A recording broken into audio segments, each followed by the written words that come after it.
hemos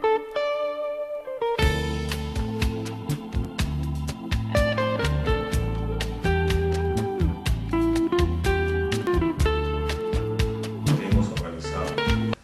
Él es psicólogo investigador de la Fundación Paz Ciudadana.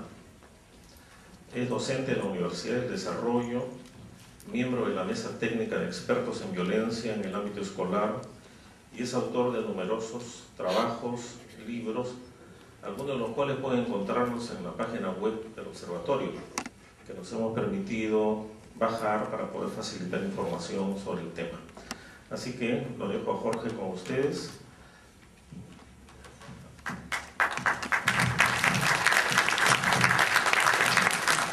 Y particularmente destacar que sea una jornada que trate de relevar lo que está pasando en algunos países de la región. Para bien o para mal, nuestra tendencia en el hemisferio norte es que el punto de referencia, sobre todo en academias, en universidades, es habitualmente el hemisferio norte. A mi juicio, eso se explica en gran parte porque hoy día son los que más están publicando, escribiendo y documentando lo que se hace, por una parte, pero por otra parte, porque partieron con una ventaja de hace 40 años atrás. En Noruega, por ejemplo, los 3 adolescentes que se suicidaron hace 40 años atrás hizo que esto fuese un tema. Para los norteamericanos, esto fue un tema cuando 2 estudiantes de sería como de enseñanza, finales de enseñanza básica, principio de enseñanza media, tomaron 2 armas, fueron a jugar bolos a las 8 de la mañana, llegaron a las 8:30 de la mañana con 2 armas semiautomáticas, con armas cortopunzantes, dispararon cerca de 900 municiones y mataron a 11 personas dentro de su colegio.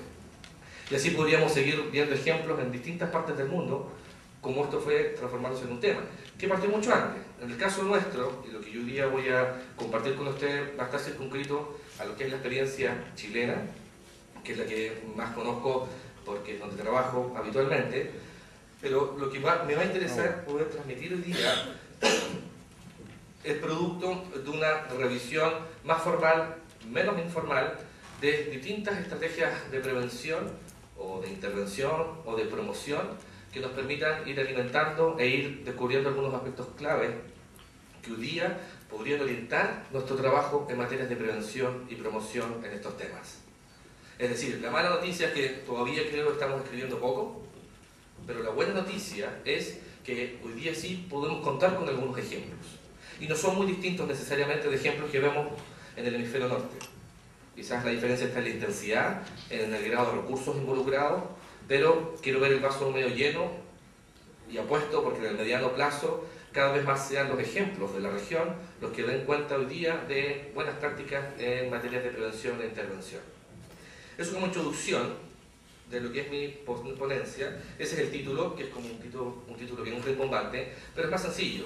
Básicamente es qué sabemos, qué podemos identificar, qué podemos destacar de la experiencia comparada, es decir, en distintos lugares, en materias de prevención de violencia escolar, lo cual nos puede llegar algunas luces para nuestro desempeño, para nuestro quehacer cotidiano en nuestros colegios y poder diseñar intervenciones en materias de prevención de violencia. Para empezar, el primer desafío, y esto es un desafío que siempre discutimos en Chile, tiene que ver con algo tan básico inicialmente que es el uso de la nomenclatura. Si uno tomara los diarios, al menos yo veo más los diarios de Chile, trabajo en una fundación que está vinculada a un diario bien poderoso en Chile, además. Mi día parte hace 6 años revisando toda la prensa de todo Chile, escrita, donde salga la palabra violencia, delincuencia, seguridad ciudadana. Estoy bien sesgado por eso, pero si yo tomara todos esos periódicos y donde encontrara noticias asociadas a fenómenos de violencia en contextos escolares, me encontraría con esta diversidad. Si yo fuese una comunidad escolar, es altamente probable que me encuentre con una diversidad similar. Y la pregunta de fondo es, ¿todos estamos entendiendo lo mismo por violencia? Comer un dulce, comer un paquete de papas fritas dentro de la sala de clases, ¿es un acto violento o simplemente es un problema de indisciplina? Yo recuerdo en mi experiencia escolar que para un docente era una falta de respeto gigantesca, porque la sala de clases era un templo, el templo de la sabiduría, recuerdo que decía ese profesor, y cambiaba la hora, y el profesor de otra asignatura, en vez de cuestionarnos por eso, te quitaba las papas fritas porque se las comía él. ¿Ambos son actos de violencia? ¿Son problemas de indisciplina? ¿O son actos ya de maltrato o acoso sistemático tipo bullying, que es como lo que más suena? Además, todos los latinos tenemos un tema con las palabras en inglés, al menos en Chile, está muy asociado a un estatus. Aquel que habla algo en inglés se le atribuye como que es algo mejor. Por lo tanto, también tiene cierto estatus para cualquiera el que diga bullying, pues, porque suena como que sabe mucho más. Pero en realidad quizás no tienen la mayor idea de lo que es bullying. Pero suena mucho mejor decir bullying, y si lo hace con una entonación un poco más compleja, suena aún mucho mejor. Pero el problema que tenemos es algo tan sencillo como nombramos todo como si fuese todo parte de lo mismo. Desde un problema de indisciplina, un problema de convivencia, un problema de conflicto, una situación de violencia. Y esto es problemático en los dos extremos. Es problemático porque comer dentro de la sala de clase puede ser catalogado como un problema grave de violencia, pero también es problemático porque situaciones de maltrato permanente, de abuso que en Chile se han identificado, incluso algunos suicidios de adolescentes, al parecer producto de que lo pasan muy mal en el colegio, son minimizados, porque son vistos simplemente como un juego de niños. Por lo tanto, si estamos pensando en estrategias de intervención, si estamos pensando en qué podemos hacer en nuestro contexto escolar para prevenir situaciones de violencia, el paso número 0, el paso número 1, la antesala de esto es, ¿estamos todos hablando de lo mismo? Y pongámonos de acuerdo. Yo cuando trabajo con colegios en Chile, en la primera parte de la jornada de intervención o de un taller que hacemos para diseñar un programa, nos sentamos unas 2-3 horas por lo menos a ponernos de acuerdo en simplemente cómo lo vamos a llamar. Y el paso siguiente es empezar a construir un modelo explicativo. Algunos a eso le llaman la teoría de cambio, algunos a eso le llaman tener una epistemología de la intervención. Yo lo pondría en algo más sencillo. Yo lo pondría en identificar todo lo que yo defina como parte del problema. Si yo quiero pensar en una intervención, por ende debe ser parte de mi solución. ¿Se entiende la lógica, no? Todo lo que yo defina como parte del problema de este fenómeno, debería orientarlo después como una estrategia, perdón por la tos, o como un insumo para mi intervención. Y acá quiero proponer, ofrecer, mostrar algunas alternativas que nos pueden ayudar, pero al mismo tiempo nos pueden complejizar esta definición. Porque estos fenómenos de violencia van más allá de comer chicle o no comer chicle dentro de la sala de clase. Chicle sería como goma de mascar, ¿no? Se le dice igual acá, ¿no? ¿Sí? Uno no podía comer chicle en el colegio, me acuerdo, estaba prohibido, pero uno lo hacía y trataba de hacerlo muy suavemente, cosa que no se notara. No sé si pasaba acá en los colegios, uno comía con la boca cerrada, así, como que no se notara que uno estaba comiendo chicle, pero igual se notaba. Pero bueno, 2-3 ideas en relación con esto. La primera es una distinción que hace un investigador brasileño llamado Charlotte, ya hace un tiempo, y que es muy relevante porque nos propone pensar fenómenos de violencia de acuerdo al vínculo que podemos establecer en este fenómeno con el contexto escolar. Es decir, una cosa puede ser violencia en la escuela, otra cosa distinta puede ser violencia de la escuela y una tercera cosa diferente puede ser violencia hacia la escuela. Es decir, podemos pensar que violencia en la escuela van a ser todas aquellas situaciones de agresión, de abuso, de maltrato que se circunscriban al espacio físico de nuestro establecimiento. Podríamos, si estamos todos los presentes en un colegio y esto es nuestro consejo de profesores, es una definición bastante sencilla de tomar y que permitiría probablemente con mayor facilidad poner un primer mutuo acuerdo en esta definición. Es decir, todo lo que pase dentro de estas 4 paredes, cuando implique agresión o algún tipo de daño, vamos a estar de acuerdo que es un fenómeno de violencia. Sin embargo, esta definición puede dejar afuera algunos pequeños matices. ¿Qué pasaría si este problema de violencia se da justo en la entrada del colegio? ¿Qué pasa si 2 estudiantes de mi colegio, justo en la plaza que está al frente, se están agrediendo físicamente con armas? ¿Es un problema de violencia en el colegio? ¿O es un problema ya de seguridad ciudadana o de la policía que debería ver que en las plazas la gente no se agreda? ¿Dónde empieza y dónde termina mi problema, entre comillas, como escuela? Condimentemos más eso. Al menos en Chile hoy día nos estamos enfrentando a un nuevo tipo de violencia que en el hemisferio norte es el gran dolor de cabeza y es lo que se viene al menos afuera en los próximos años, que son las agresiones de tipo virtuales. Tipo cyberbullying le llaman algunos a eso. Nosotros en Chile estamos acuñando el concepto acoso escolar cibernético, que son todas aquellas agresiones que utilizan algún soporte tecnológico, internet, mensajerías de texto, algún portal. Chile en Facebook, hay páginas de Facebook, no sé si han escuchado de Facebook. En Chile hay un Facebook casi cada un habitante. Nos gusta bastante el tema de Facebook, Twitter, es impresionante cómo consumimos eso virtualmente. Y es una nueva plataforma también de agresiones. Si yo considero eso como parte de mi problema, y después les voy a mostrar un nuevo estudio que hicimos sobre eso, violencia en la escuela, como todo aquello que se circunscribe en estas cuatro paredes, quizás no me sirva como definición. Y necesito sentarme entonces a decidir como comunidad escolar. ¿Las agresiones virtuales van a ser un problema de nuestra comunidad escolar? ¿O va a ser un problema simplemente de la casa? Porque en realidad él agredió a un compañero un día sábado a las 2 de la mañana subiendo una fotografía humillante y se dedicó a postearla e invitó a varios amigos a que todos se postearan y todos pusieron un sobrenombre humillante a este compañero. Es un problema de la casa, no un problema del colegio. Eso puede ser una alternativa. Sin embargo, y yo les voy a mostrar unos datos en Chile, el problema en Chile que vemos con eso es que si bien es cierto la agresión se da fuera de la sala de clases, se da un solapamiento de los casos de manera muy significativa. Es decir, aquel estudiante que lo están agrediendo virtualmente ese día sábado en la mañana, es altamente probable, y ya después les voy a mostrar cifras más específicas, que también lo están agrediendo dentro de la sala de clases.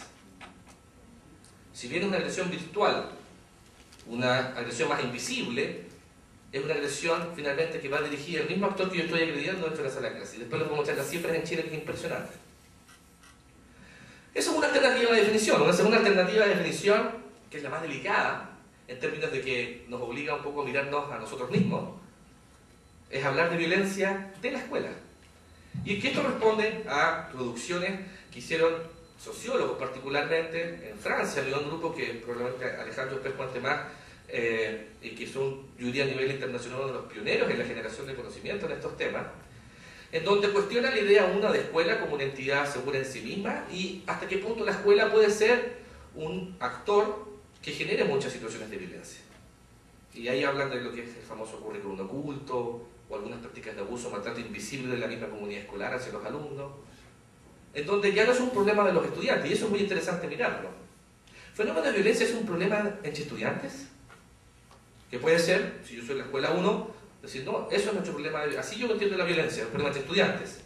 Sin embargo, otros actores pueden definir esto como un problema de todos los actores de la comunidad escolar. Y ya no solo mirar las relaciones entre los estudiantes, sino mirar también la relación de los profesores, entre profesores y profesoras, la relación de los alumnos con los profesores, la relación de los profesores con los alumnos y la relación de los directivos con los profesores. Eso ya, algunos hablarían, o eso, cuando miramos eso estamos empezando a hablar de clima social escolar. Y la violencia no sería otra cosa que un síntoma de estas relaciones. Y yo lo pondría más coloquialmente, incluso. No sé si les ha pasado, hoy día estamos ya, el día es jueves, ¿no? ¿Viernes? ¿Es jueves? El mejor indicador para mí cuando trabajo en una comunidad escolar es, y como uno de un externo puede decir más cosas, o con más libertad, porque no está el jefe, no está el director, pero qué distinto es de que cuando sea el día lunes, o más bien, ¿con qué ganas llego a mi lugar de trabajo, a mi colegio, a mi comunidad escolar el día lunes? ¿Es un día que espero con ansias? No espero que llegue el momento, ¿cierto? Ese día lunes temprano en la mañana para ver a mis compañeros de trabajo. Cuando llego al colegio, paso a saludar con una gran sonrisa al director del colegio y le doy un gran abrazo. No espero que llegue el primer recreo para encontrarme en la sala de profesores con mis compañeros y con mis colegas. Es un minuto que yo espero con ansias en la semana, ¿o no? No espero con muchas ganas llegar a mi sala de clase y ver a mis alumnos y a mis alumnas. Eso es una pregunta que uno empieza a mirar. Eso es clima social escolar. Eso es preguntarse sobre el indicador de las relaciones dentro de mi comunidad escolar. Las cifras en Chile nos muestran que hay una correlación de 0.5 entre calidad del clima social escolar y las situaciones de violencia. Eso es altísima esa correlación. En ciencias sociales es una correlación muy alta. ¿Qué quiere decir eso? Descriptivamente, en la medida que el clima social escolar de mi colegio es peor, es más probable que aumenten las situaciones de violencia. Y no solamente entre los alumnos, sino también entre alumnos adultos o estudiantes o profesores o profesoras y viceversa. En cambio, una comunidad escolar en donde todos nos llevemos muy bien, es altamente probable que haya muchas menos situaciones de violencia. Se fijan que esa definición es distinta a una definición anterior, en la cual yo circunscribo un fenómeno de violencia, un problema entre estudiantes, versus yo circunscribo violencia como un fenómeno que también nos va a involucrar a nosotros como adultos, o profesores o profesoras, en nuestras relaciones y nuestras relaciones con los alumnos. Por lo tanto, todo lo que yo define como problema debe ser parte de mi solución. Si yo acuño esta segunda definición, lo que debería ser entonces es pensar estrategias promocionales ya no solo con los alumnos, sino también con los profesores. De hecho, les voy a adelantar algunas láminas que vienen. Cuando uno mira estos programas de intervención o cuando uno interviene en estos temas, honestamente, las acciones directas con los alumnos son menos de un 10%. El 80% restante de las acciones están dirigidas a los profesores y profesoras. O sea, la pregunta respecto a, oye, entonces una jornada de autocuidado para mis docentes ¿es una buena idea para prevenir violencia? Yo creo que es una muy buena idea. Porque si tus profesores o profesoras lo están pasando muy mal en tu colegio, se llevan muy mal entre ellos, es altamente probable que tengan muchas situaciones de violencia. ¿Se entiende cómo se va haciendo el link, no? Lo que defino como problema tiene que ser parte de mi solución. Un tercer elemento, y voy a, aunque no lo crean, ya pasaron 10 minutos, me quedan, ¿cuánto? 30. Es violencia hacia la escuela. Y esto yo lo encuentro muy relevante, al menos con los datos que he visto en Chile, porque este investigador señala, haciendo alusión a ese elemento específico, de mirar la violencia no como una agresión dirigida a ti como profesora o profesora, sino que la agresión de esos estudiantes apunta a que se cuestiona el sentido de la escuela como un actor de cambio, como un agente que va a modificar mi vida, como una institución que creó esta sociedad para promover el desarrollo, para promover la igualdad, para promover la equidad, sobre la cual yo como alumno o alumna no me identifico. Yo cuando leía eso, leía a nuestro famoso amigo de Eric y todo el grupo del Observatorio Europeo, no adelanto para eso porque quizás Alejandro lo toma en su presentación, yo miré las cifras estadísticas en Chile, porque yo decía, ok, si esta frase tiene el peso que tiene, deberíamos tener tasas de deserción escolar abismantes. Yo miré las cifras de Chile. Y miré el indicador grueso, y las tasas de cobertura y de deserción en Chile eran bajas. Sin embargo, me encontré con otra investigación que desagregaba las tasas de deserción escolar por los niveles socioeconómicos. Y en Chile a eso le llamamos quintiles. El quintil 1 es el quintil más pobre, es decir, jóvenes con menos recursos en el país. Quintil 2, un poquito menos pobre, y así hasta el quintil 5. Y me encontré con una cifra abismante. El 52% de los jóvenes chilenos del quintil 1 no alcanza a terminar la escolaridad media. Desertan al principio la enseñanza media y otro grupo deserta al final. La mitad de los jóvenes más pobres, al menos en Chile, no deserta del colegio. Y del quintil 2 era el 40 y tanto %. Chile, no sé si ustedes han visto, se vanagloria de grandes indicadores económicos y hacemos edificios y esconden la cifra de deserción porque tenemos muy buenas tasas de cobertura. Pero cuando empezamos a mirar más fino, nos encontramos con esta cifra. No estoy diciendo que pobreza es lo mismo que violencia, pero sí me hace mucho sentido estos datos o estas reflexiones que hacen estos investigadores, en donde quizás el programa de intervención ahí no debe estar orientado a una conducta de violencia o no violencia, sino una pregunta mucho más básica y anterior. ¿Este proyecto escolar que yo estoy ofreciendo a esta comunidad hace sentido a mis jóvenes? A los niños y niñas de este barrio. Lo que ofrecemos como proyecto escolar es un proyecto que ellos comparten. Y quizás ahí la intervención no es un tema de disciplina. Quizás ahí la intervención no es sentarnos a decir, ya, todos nos vamos a sentar y mirar hacia adelante. O todos vamos a tener el pelo corto. Yo no podría estar ahí claramente.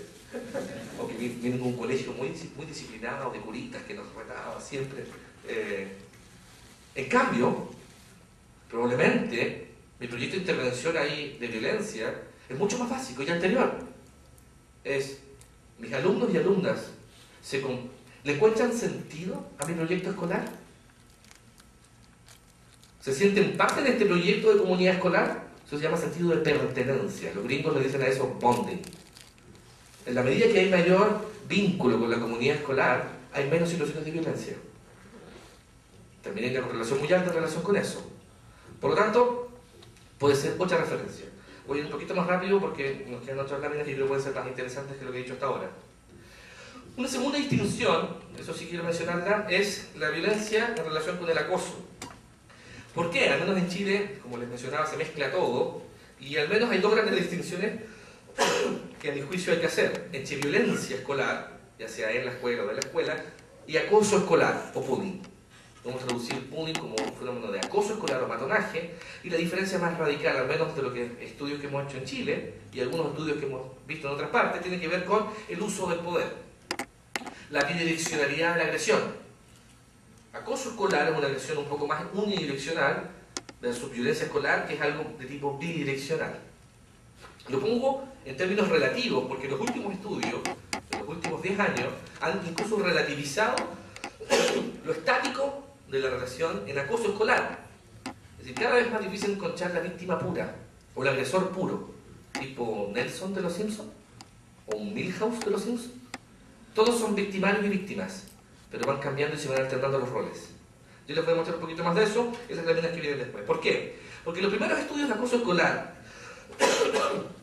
más formalmente, los que hicieron en Noruega, la Noldus, y de ahí se empezó a repartir rápidamente el resto de Francia, perdón, el resto de Europa y los norteamericanos también, investigando bullying por un lado y por otro lado school violence, como dos cosas distintas, acoso escolar y violencia escolar, rápidamente, y de ahí en el hemisferio sur también nos sumamos a su estudio.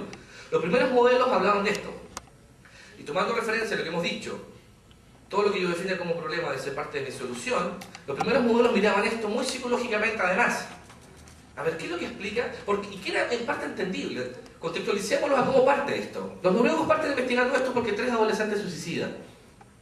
La pregunta que se hacen ellos es, ¿qué puede motivar a un joven de nuestro país llegar a quitarse la vida porque lo están molestando a sus compañeros? Los norteamericanos se hicieron la misma pregunta. ¿Qué puede motivar a un compañero de curso llegar con un arma semiautomática y dispararle 900 balazos dentro de la sala de clase? Entonces, como era una pregunta muy individual, se armaron estos primeros modelos. Algún problema deben tener en su mente. Autoestima, depresión, baja empatía, un desarrollo de teoría de la mente bien particular. Y lo mismo con las víctimas. ¿Qué es lo que hace que esta alumna lo molestan permanentemente? ¿Será que es más gordito? ¿Será que es más bajo? ¿Será que es medio orejón? ¿Será que es de un color de piel distinto a la media? Y esos fueron los primeros modelos que se crearon. Sin embargo, empezó a pasar con el tiempo que esos modelos de libro que decimos cada vez fueron más difíciles de aplicar. Es decir, no se daba siempre en todos los casos. En algunas circunstancias pasaba, pero no se daba en todos los casos. Y además lo que empezó a suceder es que si este es mi modelo del problema, ¿cuál es mi modelo de solución? Si yo defino que este es mi problema, la intervención entonces debería ser psicoterapia para la víctima y el victimario. Y que lo que empezó a suceder, esos programas de intervención que solo incorporaban psicoterapia no eran tan efectivos. Les empezó a suceder que mandaban a Jorge Varela, el psicólogo, porque él era muy indisciplinado en la sala, se sentaba con el psicólogo, ¿cierto?, un mes, hacía un compromiso de no portarse mal nunca más en la sala, firmaba en Chile se hace mucho, se firma una carta de compromiso, entonces después nos damos un abrazo, ya nunca más lo voy a hacer. Sin embargo, porque a la base, ¿cuál es la teoría ahí? Que es un problema individual, que ese niño es muy problemático.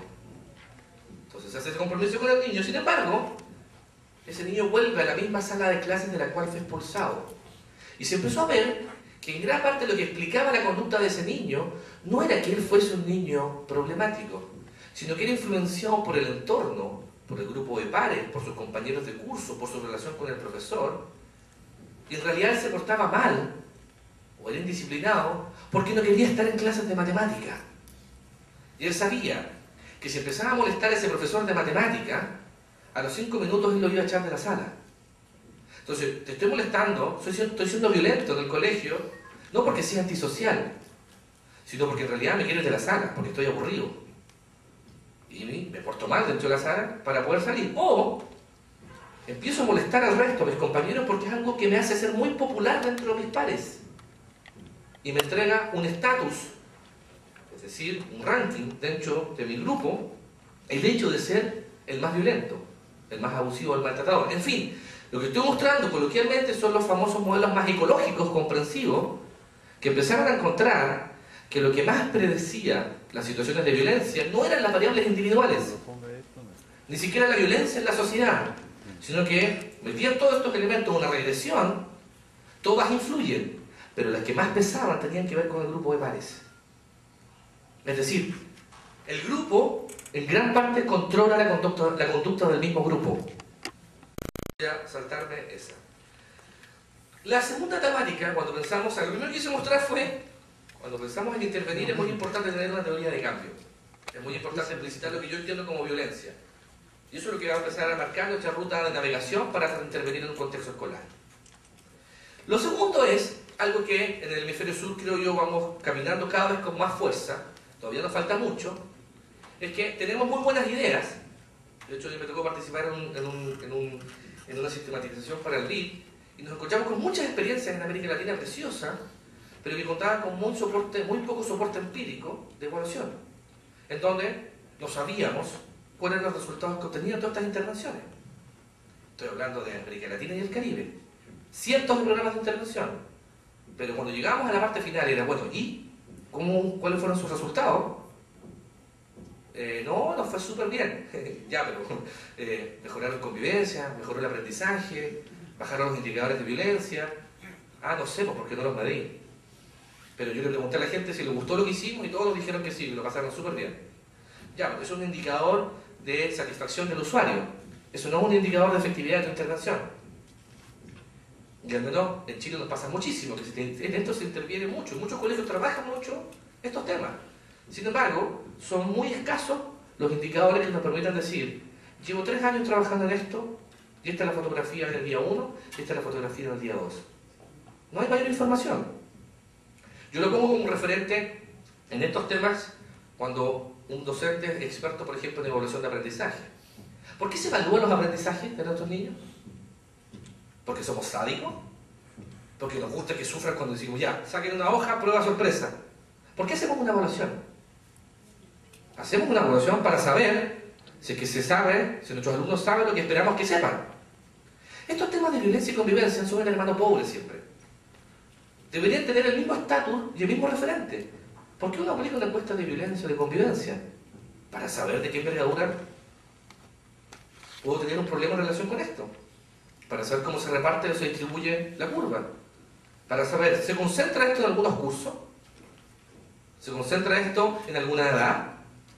¿Es mayor en los hombres, en las mujeres? Si no tengo esos datos, si no tengo esa información, es muy difícil que pueda empezar a intervenir nada. ¿Por qué estoy dando palos de ciego? Porque no sé de mi teoría de cambio cómo se está manifestando en la realidad, cómo se está manifestando en mi comunidad escolar. Y ojo, aquí no necesitamos que venga Juan Pérez de X lugar a hacerme ese gran diagnóstico. No, yo necesito mis datos de mi comunidad escolar.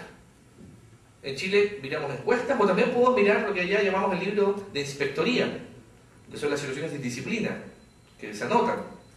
En Chile tenemos unos libros donde se hacen reportes cualitativos, preciosas escrituras, pero que no son información.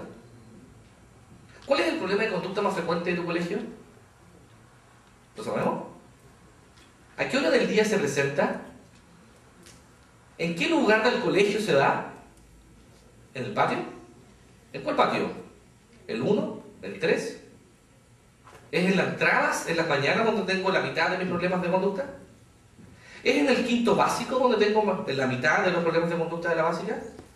Allá en Chile tenemos secciones, entonces está el A, el B, el C.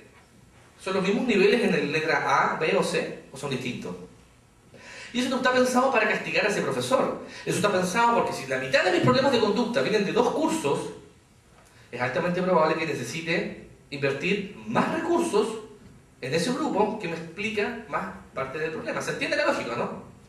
En Chile, por ejemplo, yo trabajo también con delincuencia juvenil, y con los estudios que hemos hecho y con los mapas que tenemos, el 50% de los ingresos de niños, niñas y adolescentes en Chile a comisaría, a estaciones policiales, proviene de solamente 30 comunas de todo Chile.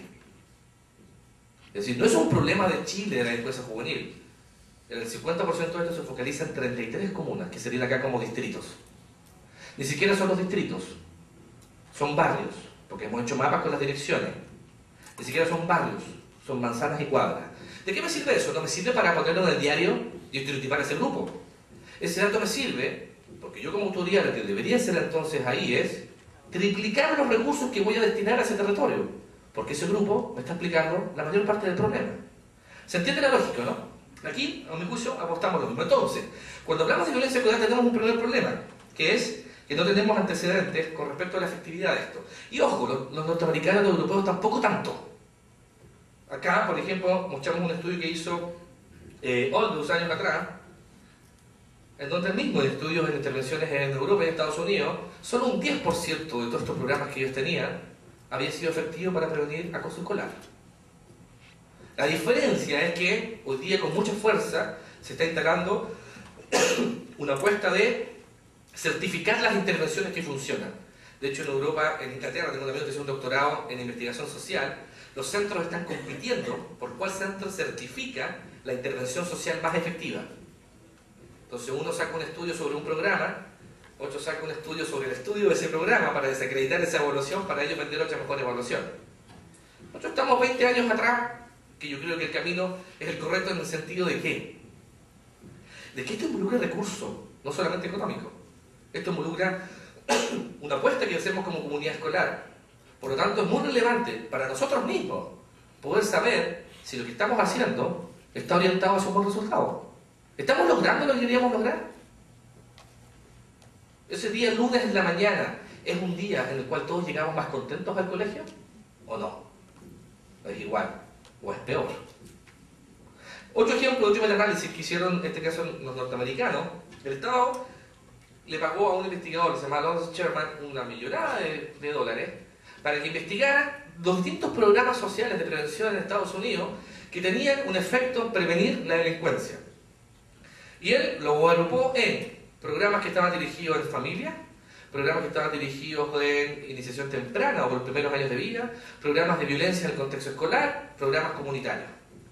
De hecho, los programas del contexto escolar, una investigadora llamada Goffredson lo que encontró fue que sí, hay algunos programas que han demostrado ser exitosos y han ido relevando cuáles son los resultados, más bien cuáles son los aprendizajes de esas evaluaciones. Por ejemplo, programas que trabajan muy bien las normas de conducta, programas que trabajan muy bien la combinación de apoyos individuales a algunos alumnos con más necesidades, como también estrategias más universales de apoyo. E incluso en ese entonces se acuñó la cifra que se llama What's Work, ¿qué funciona? ¿Por qué? Porque en criminología, 10 años antes, un investigador había escrito un artículo en el cual salía nada funciona para prevenir la delincuencia y la rehabilitación. Porque habían hecho un estudio en donde se habían evaluado algunos programas que trabajaban con infractores y ninguno había funcionado. Entonces, la frase que habían acuñado en ese entonces, nothing works, nada funciona, era, ¿sabes qué? En realidad, hagamos más cárceles, porque si ponemos plata de prevención no sirve de nada porque ninguno de estos funciona. Por suerte, estos grupos de investigadores vieron el sesgo metodológico de esos estudios, porque estaban no tan bien hechos, y se encontraron que sí hay programas que funcionan.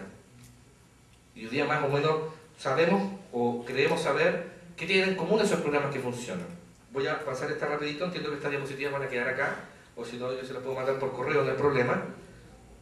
Porque quiero que empecemos a ver ejemplos concretos. Hoy día, a mi juicio, en materias de estrategias de intervención, no es un problema metodológico. El problema hoy día es político. Y no de nuestros partidos, no de nuestras autoridades, con todo respeto a las nuestras, a las de todos nuestros países. Pero el problema es político, es decir, es tomar una decisión. Yo como comunidad escolar, ¿estoy dispuesto a trabajar en esto por los próximos 5 años? A mí me ha tocado estar en instancias como esta, o seminarios, cuando una autoridad le dice, oh, llegamos a un programa de violencia escolar. Excelente, vamos. Pero sabes que tengo recursos solamente para 6 meses. Mi respuesta pública ha sido, ¿sabes qué? Mejor toma esos recursos que me estás diciendo por esos 6 meses y haz un muy buen asado con tus profesores.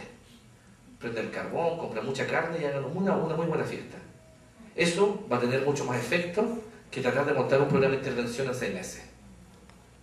A lo que voy es que, si queremos trabajar en esto, es una apuesta a largo plazo. Y veamos algunos ejemplos concretos. Por ejemplo, que además tienen, lo que les digo, una muy buena teoría de cambio, es decir, una teoría de cambio que es bien integral. 2, tienen documentado todo lo que han hecho. Es decir, si yo quiero saber cómo trabajaron ellos, si yo quiero conocer sus prácticas, si yo quiero conocer sus metodologías, si yo quiero llegar a la ficha de trabajo del día 5, si yo quiero saber cómo fue el taller que hicieron, están prácticamente todos publicados en línea. Basta poner www. Algún buscador, algún observatorio, y se puede llegar a muchos de estos programas de intervención. Entonces, lo que voy no es un problema metodológico, es un problema político. Un ejemplo que siempre se da, o yo lo doy siempre, además de habla hispana, la llevamos a Chile, ha estado en otras partes, ha estado en México, en El Salvador, estuvo en el congreso que organizó Alejandro en Mendoza, y es un muy buen ejemplo porque cumple con lo que le digo yo. Están todos sus programas, todas sus metodologías, todas sus técnicas publicadas, pero además están publicados muchas evaluaciones del programa. Es decir, ya no solo es una buena idea, sino una buena idea que ha sido testeado en distintos lugares y son públicos esos artículos que dicen: trabajamos 3 años con tantos colegios, esto es la fotografía A y esto después es la fotografía B. Y parece que no fue bien, porque miren cómo bajaron estos indicadores. ¿Qué me dice a mí eso? Que es un elemento que yo voy a mirar. Y lo voy a mirar no solo porque es una buena idea, sino porque tiene algún grado de soporte empírico o de evidencia que señalan que sus intervenciones parece que tienen buenos resultados. ¿Cuál es la gracia del programa de Rosario Ortega? Que es la combinación de, y ahí puse algunos ejemplos de los componentes del programa. Combina prevención de violencia escolar con promoción de convivencia. Es decir, hay que hacer las dos cosas.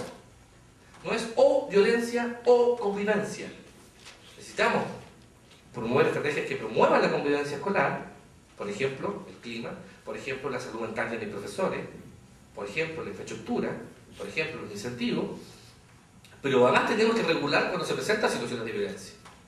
Trabajemos temas de derechos humanos, trabajemos temas medioambientales, en fin. Voy a pasar rapidito esto porque la gracia es que está todo esto liberado.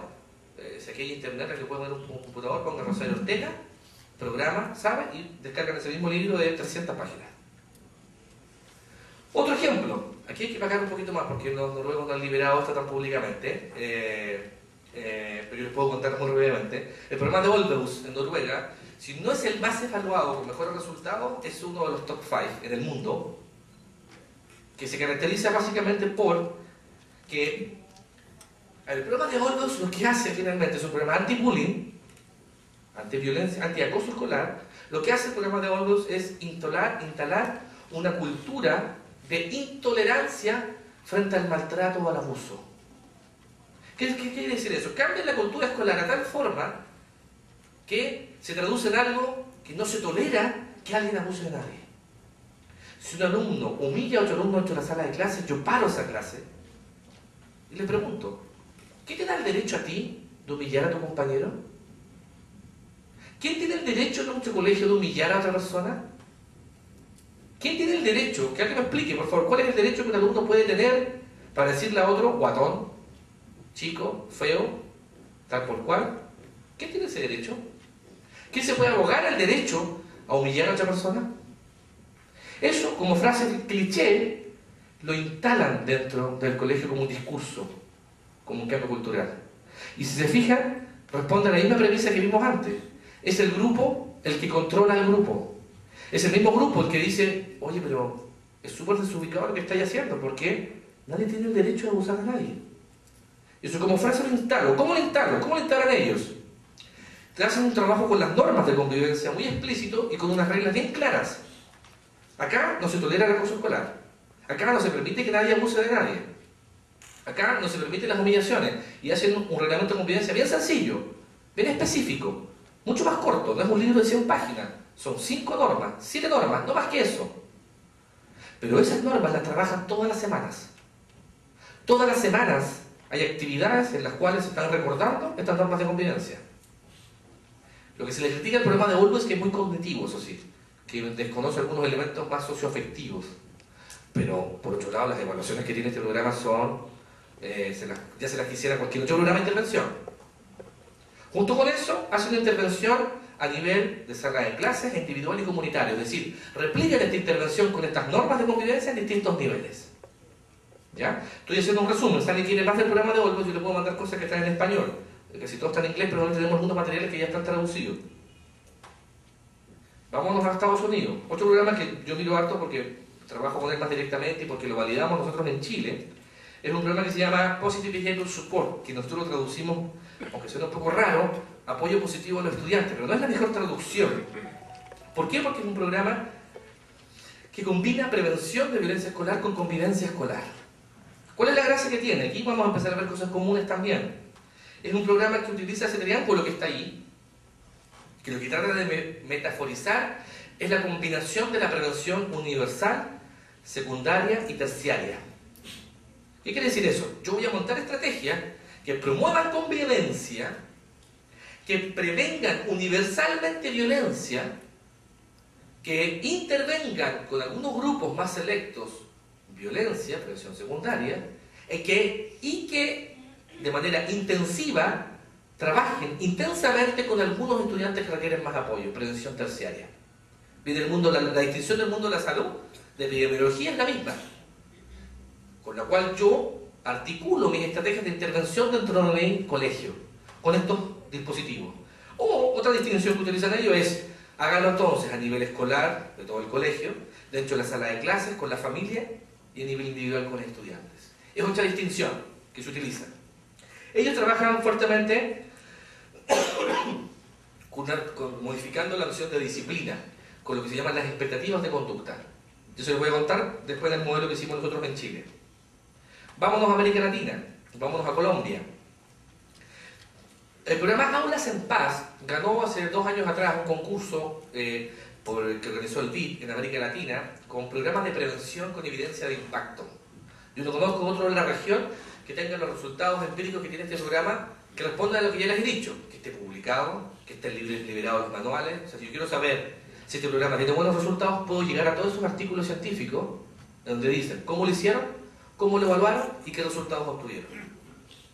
Este programa, que está a la base del investigador Enrique Cho, un doctor en educación, tiene una metodología que responde, y si se fijan, aquí estamos repitiendo la misma lógica de intervención. La propuesta en Colombia es, vamos a trabajar en distintos niveles. Vamos a tener un componente de aula, que en este caso apunta a la lógica de prevención universal. El componente de aula lo que hace es modifica, o más bien fortalece el currículum. Allá le llaman competencias ciudadanas, en Chile le llamamos objetivos fundamentales transversales. No sé acá cuál es la nomenclatura local, cuando queremos dentro del currículum de contenidos agregar componentes formativos. ¿Cómo le llaman? Transversales. Temas transversales. Ya, lo que hace Cho con ese programa es que capacita a los docentes en trabajar intensamente y con un mejor estándar los transversales. ¿Qué es lo que nos pasa en Chile cuando nosotros decimos que trabajamos los transversales? ¿Ustedes trabajan los transversales? Sí. ¿Me podría mostrar su planificación de matemáticas del día miércoles en donde aparezca cómo trabajó el transversal? Ah, no, porque nunca tanto. Si lo hacemos como más general. Eso no es trabajar un transversal. Trabajar un transversal, al menos en Chile, trabajar un transversal implicaría que todos los subsectores, en todos los niveles, para cada clase, cuando yo digo, ahora mis niños van a aprender a sumar y a restar, yo en la clase del día miércoles simultáneamente estoy anotando cuál es el transversal que estoy trabajando. Cuando enseño historia, no solo enseño ese contenido, sino estoy enseñando la empatía frente a las situaciones de maltrato en la historia mundial, por ejemplo, una invasión. Cuando enseño matemáticas, enseño potencias, y estoy enseñando, por ejemplo, cómo un rumor puede ser un ejemplo de una potencia porque rápidamente crece potencialmente humillando a otros. En fin, eso es trabajar los transversales, y eso es lo que hacen ellos ahí. Fortalecen la capacidad de estos docentes en realmente incorporar los transversales para todas las salas de clase. ¿Se fijan? No con algunos. Por eso es prevención universal, que va para todos. Segundo, trabajan con la familia, y esto es muy potente porque, al menos y en Chile nosotros lo hablamos harto, el rol de nuestros docentes no es ser encargados de seguridad ciudadana. Si tengo un problema con porte de armas, con problema de droga o de violencia más dura, no es responsabilidad de nuestros profesores ir a la esquina de esa casa y decir, ya, pues no trafique. Al menos en Chile eso es seguridad pública. Y para eso en Chile hay fiscales, hay ministerio público y hay policía. La diferencia es que yo necesito articular un trabajo con ellos. No quiere decir que es tu problema y este es el mío. No. Necesito que trabajemos en conjunto. Pero cada uno con su rol y su función es clara. Al menos en Chile el rol de la seguridad pública es de las policías. Y es su responsabilidad, no de los colegios. que es distinto con los colegios trabajan un tema formativo a largo plazo. La gracia que hace acá Enrique Cho es que contratan trabajadores sociales y a los alumnos más, entre comillas, en riesgo, son los trabajadores sociales los que van a esas casas. Y hacen un acompañamiento muy focalizado, permanente y monitorean ese grupo. ¿Qué es lo que está haciendo ahí Enrique? Prevención terciaria. Está interviniendo en la punta de la pirámide, con más recursos. Son menos alumnos, pero requieren más recursos de intervención. En cambio, con el currículum, estoy trabajando para todos, porque el currículum llega a todos los que están dentro de la sala de clases. ¿Se fijan cómo combina eso? Y hace prevención secundaria, combinando lo que se llama los grupos heterogéneos. Talleres de habilidades sociales, de afectividad, con algunos niños. Y aquí hace algo bien interesante. Combina niños con serios problemas de agresión, y no hace lo que a veces hacemos en Chile, que hacemos un taller para todos los niños con muchos problemas de agresión. Lo que se ha visto es que esas intervenciones son peores, porque se potencian y creas un grupo. Entonces, si antes era una pequeña pandilla dentro del curso 1, ahora creaste una pandilla entre todos los cursos, porque le hiciste un taller aparte. Eso pasa no siempre, pero en algunos casos pasa eso. ¿Qué es lo que hacen acá? Como sabemos con estos estudios ecológicos de los últimos 10 años, que el grupo modifica la conducta del grupo, yo creo un grupo en donde el 90% sean alumnos muy prosociales y solo un 2%, un 5%, 1 o 2 alumnos tengan estos graves problemas de agresión. Y en ese trabajo grupal, lo que le han mostrado con sus estudios es que han ido modificando la conducta también de estos niños. De nuevo, la gracia de esto, están todos publicados y aquí están todos en español. Está publicado el programa, Enrique, y están publicadas todas las evaluaciones de este programa. ¿Qué hicimos nosotros en Chile? Tomamos este modelo norteamericano que les contaba de apoyo positivo al estudiante, lo adaptamos en Chile tratando de, guardando las proporciones, mantener el mismo referente. Es decir, explicitar un modelo de cambio más integral, publicar todo, está todo liberado, está todo publicado en línea, llegar y descargar, y publicar las evaluaciones de lo que hicimos con algunos colegios. ¿Qué es lo que hicimos nosotros con ese programa? Trabajamos la disciplina y cambiamos la noción de disciplina, que yo diría que fue lo más destacado. ¿Cómo?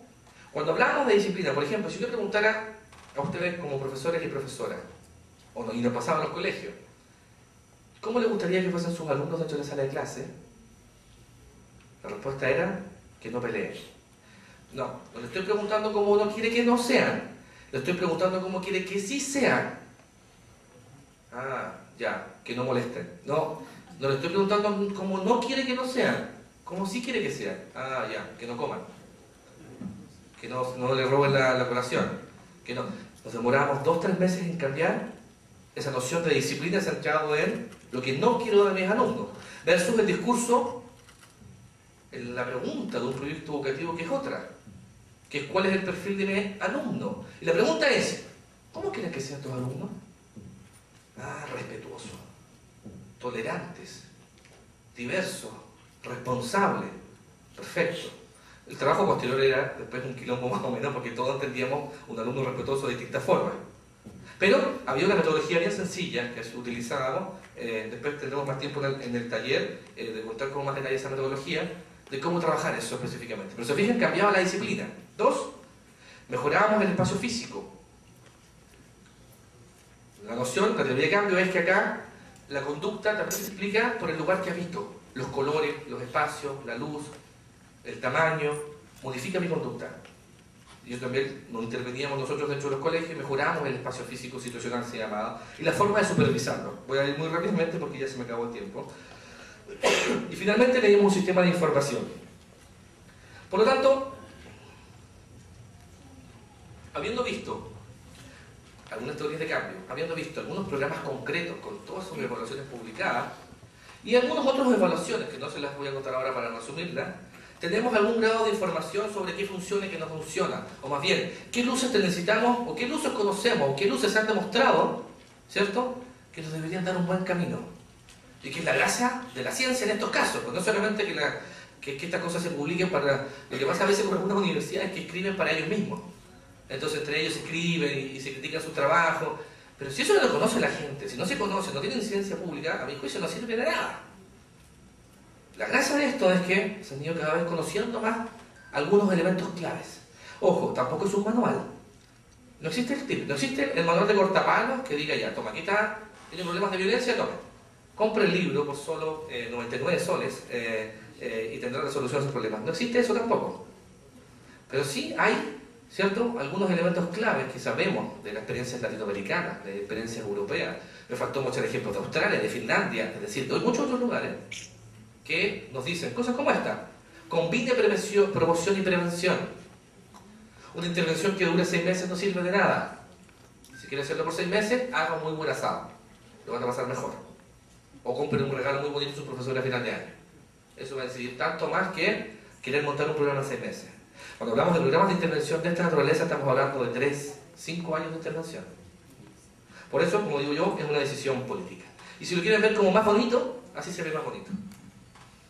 Estos son lo que se llaman los modelos multinivel, o el Whole School Approach. Cuando un programa, o si tienen un programa de afuera que diga nuestro programa es un programa multinivel, esta es la figura. A esto se refiere. Entonces, cuando uno monta un programa de intervención, lo que hace es ir respondiéndose. A ver, ¿qué estamos haciendo a nivel de todo el colegio? Pero con altos estándares. Porque si la respuesta es no, si trabajamos los transversales, a ver, ¿trabajamos los transversales? Todos están trabajando al mismo nivel con la misma intensidad los transversales. Ah, no es que alguno, porque en realidad hay profes súper comprometidos con esto. Entonces no es una intervención universal. ¿Qué hago a nivel con la familia? ¿Qué hago a nivel individual? ¿Y qué hago dentro de la sala de clase? Y aquí la gracia es que no existe una forma de hacerlo, como dice Pamela Arpinas en los Estados Unidos. No hay una forma de prevenir violencia escolar, sino que hay formas de hacerlo. Y la gracia de estos estudios, la gracia de los metaanálisis, la gracia de lo que conocemos hoy día, es que sabemos algunos elementos clave, tales como el modelo que les mostré ahora, o este que de acá. Esto es el ejemplo de prevención secundaria, primaria, secundaria y terciaria. Si no me gusta el otro modelo, no importa, ocupe este. ¿Qué está haciendo para trabajar con todos? ¿Qué está haciendo para trabajar con algunos? ¿Qué está haciendo para trabajar con pocos? Si no le gusta ese, puede ocupar este otro, que se ve más bonito. Que es la misma distinción. Y otra, última, es la que está acá. Que esta es la más, aquellos que, no sé si hay alguien acá que toma las decisiones como económicas en el colegio, que entiendo que también involucra algo. Pero ojo, más que económico es político, insisto en eso. Aquí está la lógica de la intensidad y del apoyo, es decir, para todos es menos intenso, para algunos es mucho más intenso. Que es la misma lógica de la pirámide que estamos viendo. Yo quería mostrar algunos estudios emergentes en esto. Estoy súper atrasado en el tiempo, así que voy a hacerlo con todo respeto muy rápido, perdonándolo por abrupto, o no, porque ¿cuánto me queda normalmente? ¿Dónde está Julio? ¿O qué mover el tiempo? Sí, ya debería cortar, sí. Después vamos a profundizar más en lo que quería mostrar ahí, estudios emergentes, que hicimos 2 estudios en Chile, o que quieren se los mando. Uno de ciberbullying, pero otro que hicimos con investigadores de una universidad, era saber cómo lo estaban pasando los estudiantes peruanos en Chile, en la ciudad de Santiago particularmente. Hicimos un estudio de violencia y de acoso escolar en colegios chilenos en los cuales había estudiantes peruanos. Quien quiere más información de ese, que le guste esos temas, yo se lo puedo mandar por correo lo que fueron los resultados de ese estudio. Nos interesa ver cómo lo estaban pasando los chiquillos allá o los estudiantes inmigrantes en Chile. Termino con esta diapositiva entonces, que es hacia dónde creo nos debería ir llevando lo que hagamos. ¿Por qué? Una, porque ya sabemos más o menos algunas ideas hacia dónde hay que intervenir. Creo que el futuro y el ejemplo de los próximos años, y que ojalá con instancias como esta futuro presentemos programas no solamente de Estados Unidos o de Europa, sino más de América Latina, pero para que así sea necesitamos que responda a un continuo de esta naturaleza. ¿Por qué? Porque lo que más tenemos acá son buenas prácticas. Y las hacemos porque nos gusta, porque nos tinca, porque es una buena idea. Sin embargo, hay que moverse a programas basados en evidencia. Porque la buena idea incluso puede ser hasta heterogénica. ¿Qué quiere decir eso? En vez de mejorar, podemos estar incluso generando más daño. Si no lo evaluamos, no tenemos idea cómo saberlo. Espero no haberlos aburrido, ni haber hablado muy rapidito. Muchas gracias a todos y todas por su atención.